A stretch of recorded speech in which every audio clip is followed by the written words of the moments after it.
So ఈ చెక్క 2000 rupees. ఈ ఛానల్ ఉంది కదా, ఇది ఎప్కో కంపెనీ ఛానల్. సో ఇది మనకు 4000 రూపీస్ అలా ఉంటుంది, అరౌండ్ 4000 రూపీస్ ఉంటుంది. మీరు లింక్ డిస్క్రిప్షన్లో చూడండి. సో ఈ ఛానల్ కొనుకొచ్చుకొని ఈ చెక్క మనం చేయించుకొని కార్పెంటర్ తోటి మనం ఫిట్ చేయించుకోవచ్చు. మనమైనా ఫిట్ చేసుకోవచ్చు, మనం కార్పెంటర్తో ఫిట్ చేయించుకోవచ్చు. సో చూడండి ఫ్రెండ్స్, ఇక్కడ 2 లాక్స్ ఉంటాయి. ఈ లాక్స్ మనం పుల్ చేసి అన్లాక్ అవుతుంది. ఇప్పుడు మనం క్లోజ్ చేసుకోవచ్చు, ఇలా క్లోజ్ చేసుకోవచ్చు. అయిపోయింది, మనకి స్పేస్ మొత్తం సేఫ్ అయిపోయింది.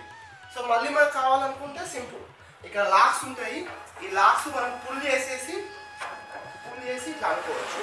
చాలా బాగుంది ఫ్రెండ్స్ ఇదైతే. అసలు చాలా స్పేస్ సేవింగ్, బడ్జెట్లో బెస్ట్ బడ్జెట్లో మంచి డైనింగ్ టేబుల్. సో మీరు కూడా చేయించుకోవచ్చు.